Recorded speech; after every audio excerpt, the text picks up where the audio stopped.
Hello मेरे प्यारे दोस्तों, आज के इस वीडियो में हम लोग देखेंगे पर्यावरण प्रदूषण के ऊपर हिंदी में निबंध को। और आपके 2026 बोर्ड परीक्षा के लिए आज का ये निबंध बहुत ज़्यादा इम्पोर्टेंट है। कोई निबंध आए या ना आए, परंतु ये निबंध 100 नहीं, 200 नहीं, 300 नहीं, बल्कि 1000% जरूर आपके एग्जाम में आएगा। क्योंकि पिछले 15 वर्षों के पेपर एनालिसिस से पता चला कि ये इतना ज़्यादा इम्पोर्टेंट निबंध है कि आपके एग्जाम में आएगा ही आएगा। और इसी वजह से इस निबंध को बिल्कुल भी आप लोग मत छोड़िएगा, जरूर से पढ़ करके जाइए। तो चलिए देखते हैं कि आज के इस निबंध को हम बिल्कुल आसान तरीके से कैसे सीखेंगे, आसान हिंदी भाषा में, ताकि सुनते ही हमें याद हो जाए। और ये जैसा निबंध हम यहाँ पर लिख रहे हैं, सेम टू सेम इसी तरीके का निबंध आप भी अपने परीक्षा में लिखिएगा। ऐसा निबंध लिखने पर ही आपको पूरे 10 अंक पक्के मिल पाएंगे, वरना इधर उधर आप करेंगे तो आपके नंबर कम भी हो सकते हैं। इसीलिए चांस क्यों लेना। तो सबसे पहले आप ऊपर हेडिंग डालेंगे कि पर्यावरण प्रदूषण समस्या और समाधान। हेडिंग आप जो भी आपके एग्जाम क्वेश्चन पेपर में दिया रहेगा उसी तरीके से डालेंगे। अगर दिया रहेगा केवल पर्यावरण प्रदूषण तो आप केवल पर्यावरण प्रदूषण हेडिंग डालेंगे, और अगर केवल प्रदूषण दिया रहा तो केवल प्रदूषण हेडिंग डालेंगे। और अगर ऐसा दिया रहा कि प्रदूषण समस्या या समाधान तो आप हेडिंग डालेंगे पर्यावरण प्रदूषण समस्या और समाधान। तो कुछ भी दिया रहे, लेकिन लिखना आपको इसी तरीके से है। सबसे पहले आपको संकेत बिंदु डाल देने हैं ताकि एग्जामिनर को पता चल जाए कि आप इस निबंध में कौन कौन से पॉइंट को डिस्कस करेंगे। जैसे किसी भी निबंध में सबसे पहला हम उसकी प्रस्तावना लिखते हैं, दूसरे में अर्थ लिखेंगे, तीसरे में अगर प्रकार हुआ तो वो लिखेंगे, और ऐसे अगर कोई टॉपिक होगा तो उसके कारण को लिखेंगे। अगर लाभ है तो लाभ लिखेंगे, हानि है तो हानि या दुष्प्रभाव लिखेंगे, उसका हम सुधार कैसे करेंगे, और अंततः उसका उपसंहार लिखना पड़ता है। तो पर्यावरण प्रदूषण की बात करें तो सबसे पहले आप देखेंगे इसकी प्रस्तावना के विषय में, दूसरा प्रदूषण का क्या अर्थ है, तीसरा प्रदूषण के प्रमुख प्रकार कौन कौन से हैं, चौथा प्रदूषण के कारण क्या है, तथा पांचवा प्रदूषण के दुष्प्रभाव क्या हैं, छठवें में सुधार के उपाय और हमारी जिम्मेदारी, सातवें में उपसंहार। तो इन सभी पॉइंट को हम आज के इस वीडियो में डिस्कस करेंगे। चलिए सबसे पहले देखते हैं किसके बारे में, पर्यावरण प्रदूषण की प्रस्तावना के बारे में। आज के आधुनिक युग में जहां मनुष्य ने विज्ञान और तकनीकी के क्षेत्र में अपार सफलता प्राप्त की है, वही अनजाने में उसने अपने जीवन के आधार यानी कि पर्यावरण को भी बहुत नुकसान पहुंचाया है। हम जानते हैं कि आज मनुष्य विज्ञान के क्षेत्र में, तकनीकी टेक्नोलॉजी के क्षेत्र में बहुत आगे जा रहा है, लेकिन जहां एक तरफ वो आगे जा रहा है, वहीं दूसरी तरफ पर्यावरण को नुकसान भी हो रहा है। पर्यावरण प्रदूषण जो है ये आज केवल भारत की ही नहीं बल्कि पूरे दुनिया की सबसे बड़ी समस्या बन गई है। यानी कि केवल भारत की नहीं बल्कि पूरी दुनिया की सबसे बड़ी समस्या है पर्यावरण प्रदूषण। और यदि हमने समय रहते इस पर ध्यान नहीं दिया तो पृथ्वी पर जीवन का अस्तित्व संकट में पड़ सकता है। यदि हम प्रदूषण को कंट्रोल नहीं करेंगे और पर्यावरण प्रदूषण पर ध्यान नहीं देंगे, केवल टेक्नोलॉजी के क्षेत्र में आगे बढ़ते जाए, विज्ञान साइंस के क्षेत्र में, भौतिक जगत में आगे बढ़ते जाए, परंतु हम जंगलों का ख्याल ही न रखें, पेड़ पौधों का ख्याल ही न रखें, और इतना ज़्यादा प्रदूषण जो फैलता जा रहा है उस पर ध्यान ही न दें, तो क्या लगता है समाज का विकास संभव है? कदापि नहीं, समाज का विकास संभव नहीं है। और इसी वजह से हमें क्या करना पड़ेगा कि हमें प्रदूषण के ऊपर ध्यान देना है, कामों को ऐसे करना है कि उस काम को करने में बहुत ज़्यादा प्रदूषण ना हो। तो एक्चुअली आप जानते हैं प्रदूषण क्या होता है? प्रदूषण उसे कहते हैं जैसे सारी चीज़ें हमारे वातावरण में एक निश्चित मात्रा में हैं, अब आप उसमें से किसी को कम या ज़्यादा कर देंगे तो वातावरण में असंतुलन पैदा हो जाएगा, और यदि असंतुलन पैदा हो गया तो उसी से जन्म होगा प्रदूषण का। दूसरा हेडिंग है प्रदूषण का अर्थ क्या है। तो पर्यावरण के प्रमुख घटकों जैसे कि वायु, जल और मिट्टी में अवांछनीय तत्वों का मिल जाना ही प्रदूषण कहलाता है। प्रदूषण किसे कहेंगे? हम जानते हैं कि पर्यावरण के प्रमुख घटक कौन कौन से हैं। वायु है, जल है और मिट्टी है। और यदि इसी में गड़बड़ी हो जाएगी, अवांछनीय तत्व मिल जाएंगे, तो यही कहलाएगा आपका प्रदूषण।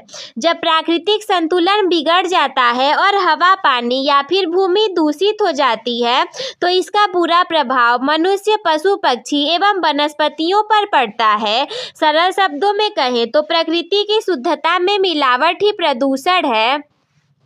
यानी कि सारी चीजें वातावरण में शुद्ध तरीके से हैं, परंतु जब आप इसमें मिलावट कर देंगे तो यही प्रकृति की शुद्धता में मिलावट जो होगा ये प्रदूषण का कारण बन जाएगा और यही आपका प्रदूषण भी कहलाएगा।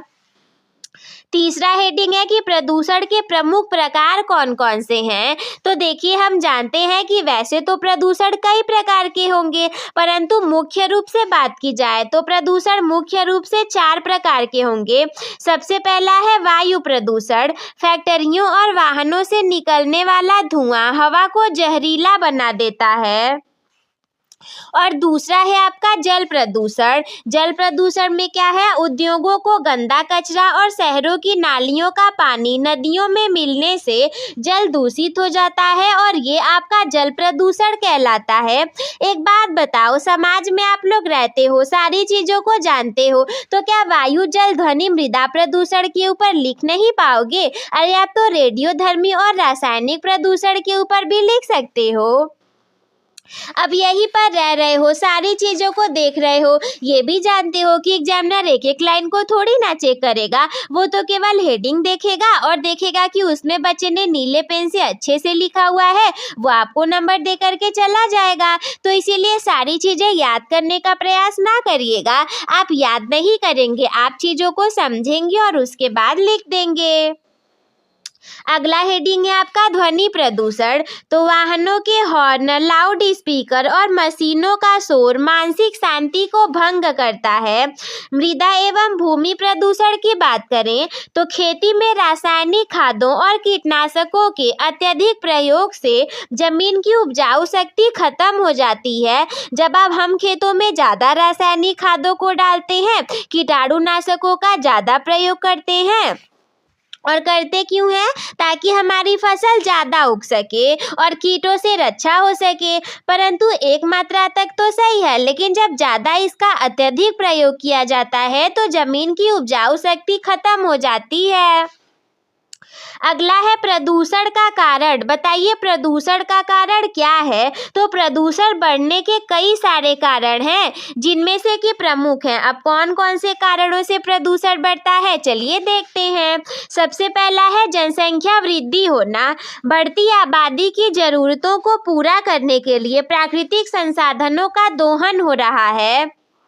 अब एक बात बताइए, जनसंख्या बढ़ेगी तो मनुष्य की आवश्यकताएं भी बढ़ेंगी, उसे सामान भी ज़्यादा चाहेंगे, और वो सामान हमें मिलेंगे कहाँ से? मिलेंगे प्रकृति से, यानी प्राकृतिक संसाधनों का दोहन किया जाएगा और इससे क्या होगा? प्रदूषण बढ़ेगा। शहरी और औद्योगिकरण की बात करें तो शहरों का विस्तार करने के लिए जंगलों को काटा जा रहा है, जैसे वनों की कटाई। अब हम जानते हैं कि शहर में रहना बहुत ज़्यादा लोगों को पसंद है, तो यही कारण है कि शहरों का विकास करने के लिए पेड़ों को काटा जाता है और इसी वजह से प्रदूषण में बढ़ोतरी होती है। अगला है प्लास्टिक का उपयोग। प्लास्टिक एक ऐसी वस्तु होती है जो कि कभी भी ख़त्म नहीं होती, और ख़त्म नहीं होती तो ये पर्यावरण को सबसे ज़्यादा नुकसान भी पहुंचाती है। आप कहीं भी प्लास्टिक को फेंक देंगे तो वो ख़त्म नहीं होगा, वहीं पर लंबे समय के लिए रह जाएगा। जैसे अगर आप खेत में फेंक देंगे, गाय उसे खा लेगी, तो खाने की वजह से गाय भी मर जाएगी, और जो मिट्टी रहेगी, मिट्टी में वो प्लास्टिक रहेगा तो मिट्टी की उपजाऊ शक्ति भी कम हो जाएगी, मिट्टी और खेत भी सही से नहीं रहेगा, और आगे आने वाली फसलें भी उसमें सही से नहीं उग पाएंगी। धुएं और विषैली गैसों की बात करें तो फ्रिज, एसी और गाड़ियों से निकलने वाली गैसें जो हैं ये ओजोन परत को नुकसान पहुंचाती हैं और नुकसान पहुंचाने की वजह से ही प्रदूषण बढ़ता है। तो अगला हेडिंग है कि प्रदूषण के दुष्प्रभाव कौन कौन से हैं। देखिए, प्रदूषण का प्रभाव बहुत ही ज़्यादा भयानक है। दूषित हवा के कारण लोगों को दमा, कैंसर और फेफड़ों की बीमारियां हो रही हैं। जल प्रदूषण से हैजा और टाइफाइड जैसी बीमारियां फैलती हैं और इसके अलावा प्रदूषण के कारण ही ग्लोबल वार्मिंग बढ़ रही है, जिसके कि ग्लेशियर पिघल रहे हैं और मौसम का चक्र पूरे तरीके से बदल गया है। बिना मौसम बारात और अत्यधिक गर्मी इसी का परिणाम है।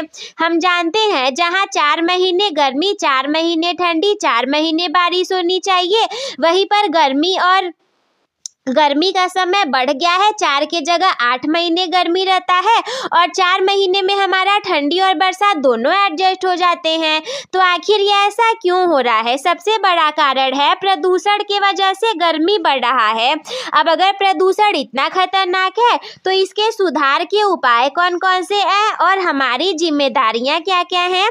हम ऐसे कौन कौन से काम कर सकते हैं जिसके वजह से प्रदूषण कम हो पाए? तो 2026 के इस दौर में हमें तकनीकी के साथ साथ प्रकृति को बचाना होगा और इसके लिए निम्नलिखित कदम भी उठाने होंगे। जैसे सबसे पहला कदम है वृक्षारोपण। हमें अधिक से अधिक पेड़ लगाने चाहिए। जैसे कि आपकी इमेज में भी एक पौधा दिखाया गया है, वो जीवन का प्रतीक है। अब ये वाली लाइन आप अपने एग्जाम में मत लिख दीजिएगा, ये हमने आपको समझाने के लिए लिखा है कि जैसे हमारा थंबनेल है उसमें हमने एक हाथ में एक पौधा लिए हुए दिखाया है, तो ये इसको बचाने का उपाय है। जब हम ज़्यादा से ज़्यादा पेड़ लगाएंगे तो प्रदूषण कम हो पाएगा और ये जीवन का भी प्रतीक है। ज़्यादा से ज़्यादा हमें सौर ऊर्जा का प्रयोग करना चाहिए। पेट्रोल एवं डीजल की जगह सौर ऊर्जा और इलेक्ट्रिक वाहनों का उपयोग करना चाहिए। पेट्रोल डीजल महंगे भी हैं, इससे धुआं निकलेगा जिससे वायु प्रदूषण होगा। अब इलेक्ट्रिक वाहनों का प्रयोग करेंगे तो उससे कोई भी धुआं नहीं निकलेगा। नेक्स्ट है कि प्लास्टिक पर रोक लगाना। हमें सिंगल यूज प्लास्टिक का पूरी तरह त्याग करना होगा। क्या आप जानते हैं कि सिंगल यूज प्लास्टिक क्या होता है? एक्चुअली ये जो वर्ड है सिंगल यूज प्लास्टिक, इसका मतलब ये होता है एक ऐसा ये प्लास्टिक रहता है जो कि आप एक बार ले लेंगे ना तो फिर वो कभी ख़त्म ही नहीं होगा। एकदम महीन सा, पतला सा रहेगा और लंबे समय तक चलेगा और वो बहुत ज़्यादा खतरनाक है, इसीलिए हमें इसका त्याग करना पड़ेगा। नेक्स्ट है कि जागरूकता फैलाना। स्कूल, कॉलेज या समाज में लोगों को स्वच्छता और पर्यावरण के प्रति जागरूक करना होगा। हम जानते हैं कि जब तक लोग जागरूक नहीं होंगे तब तक प्रदूषण ऐसे ही बढ़ता रहेगा और कुछ भी सही नहीं होगा। अंततः हम देखेंगे कि इसका उपसंहार क्या है, पर्यावरण प्रदूषण का उपसंहार क्या है। तो हम जानते हैं कि पर्यावरण हमारा सुरक्षा कवच है। हम चारों तरफ पर्यावरण से ढके हुए हैं, तो ये हमारा सुरक्षा कवच है। क्या पर्यावरण का अर्थ आप समझते हैं? पर्यावरण 2 शब्दों से मिलकर के बना है, परि प्लस आवरण। परि का मतलब होता है चारों तरफ तथा आवरण का मतलब होता है घिरा हुआ, यानी कि चारों तरफ हम जिस चीज से ढके हुए हैं वो हमारा पर्यावरण है। पर्यावरण हमारा सुरक्षा कवच है और यदि हम इसे नष्ट करेंगे तो हम स्वयं नष्ट हो जाएंगे। सरकार तो अपने स्तर पर प्रयास कर ही रही है, लेकिन एक जिम्मेदार नागरिक होने के नाते ये हमारा कर्तव्य है कि हम कम से कम एक पेड़ को जरूर लगाएंगे और प्रदूषण फैलाने वाली चीजों से भी दूर रहेंगे। याद रखिए, पर्यावरण यदि शुद्ध होगा तो सुनहरा भविष्य भी होगा। हमें आने वाली पीढ़ियों को एक स्वच्छ और हरी भरी पृथ्वी सौंपनी है। हम ऐसा नहीं कर सकते कि पूरा गंदगी फैला दे, सब कुछ बेकार कर दे, ताकि आने वाली पीढ़ियां भी कहें कि अरे जो लोग का समय बीत गया, जो लोग दादा दादी नाना नानी सब पृथ्वी पर रह रहे थे, सारी चीजें खराब करके गए, हमारे लिए सांस लेना भी मुश्किल हो रहा है। इसी वजह से किसी पर निर्भर नहीं रहना और हमें पर्यावरण की रक्षा स्वयं करना है। आप चाहें तो मैं आप लोग को छोटा सा गाना भी सुना सकती हूँ इसके लिए, जो कि मुझे याद है। तो ये कुछ इस तरीके से है। आज समय की मांग यही है, पर्यावरण बचाओ। आज समय की मांग यही है, पर्यावरण बचाओ। एक वृक्ष यदि कट जाए तो 11 वृक्ष लगाओ। आज समय की मांग यही है, पर्यावरण बचाओ। तो ये कुछ सॉन्ग था जो कि पर्यावरण से रिलेटेड था, 2 से 4 लाइनें। तो आई होप मेरे प्यारे स्टूडेंट कि आप सभी लोगों को पर्यावरण प्रदूषण के ऊपर ये जो निबंध है 2026 बोर्ड परीक्षा के लिए इम्पोर्टेंट वाला, ये आप लोग को अच्छे से समझ में आ गया होगा, क्लियर भी हो गया होगा।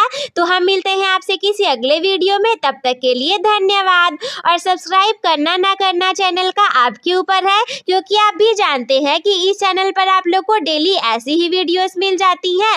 और अगर वीडियो अच्छी लगी हो तो आप लाइक भी कर सकते हैं, दोस्तों के साथ शेयर कर सकते हैं। कोई डाउट होगा तो आप हमसे कमेंट में पूछ सकते हैं। और हाँ, एक शायरी आपको सुनाना चाहूँगी कि हर दिन एक नई शुरुआत है, हर दिन एक नई शुरुआत है, चलो नई शुरुआत करें। सपने बुला रहे हैं हमको, आइए उनके पास चलें। तो मस्त रहिए, स्वस्थ रहिए, व्यस्त रहिए, आप सभी हंसते खेलते और मुस्कुराते रहिए। हम मिलते हैं आपसे किसी अगले वीडियो में, तब तक के लिए धन्यवाद। और बोर्ड एग्जाम की तैयारी अच्छे से करते रहिएगा आप सभी।